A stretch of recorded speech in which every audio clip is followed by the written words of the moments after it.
Assalamualaikum warahmatullahi wabarakatuh. Saya Tutik Purwaningsih, NIM J1A220012, Prodi Teknologi Industri Pertanian, kelas R002.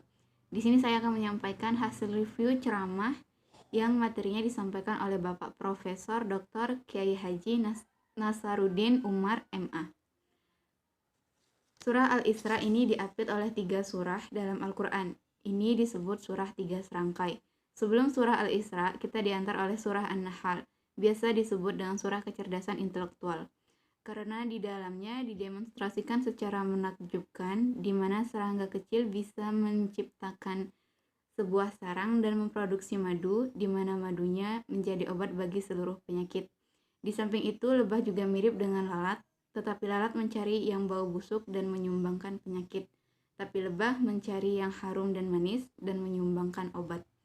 Kemudian baru kita masuk ke surah Al-Isra, di mana Isra-nya itu bisa dijelaskan secara akal, tapi Mi'rajnya tidak bisa dijangkau oleh akal. Dan setelah surah Al-Isra, kita diantar lagi dengan sebuah surah yang biasa disebut surah kecerdasan spiritual, yaitu surah Al-Kahfi. Hampir semua surah Al-Kahfi itu tidak bisa dijangkau oleh akal.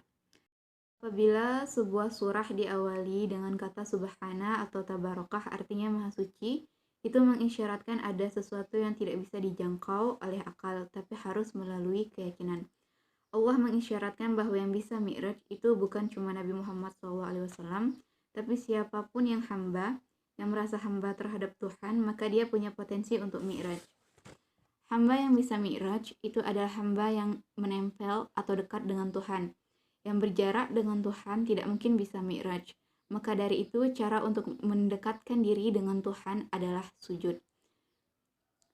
Sujud ada 2 macam. Sujud simbolik, yaitu sujud yang menyentuhkan kepala ke lantai.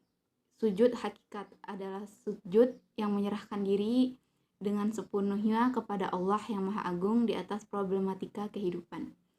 Salat hakikatnya adalah berserah diri sekaligus mendekatkan diri kepada Allah.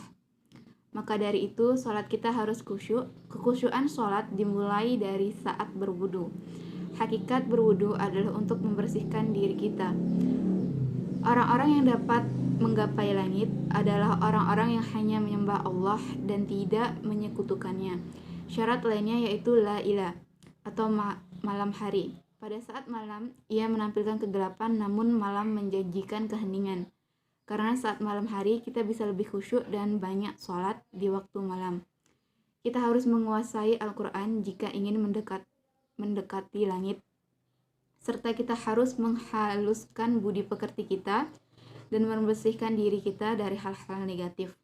Al-Quran ibarat tiket untuk ke surga. Jadi orang-orang yang berpegang teguh kepada Al-Quran insya Allah akan masuk ke surga. Sekian dan terima kasih.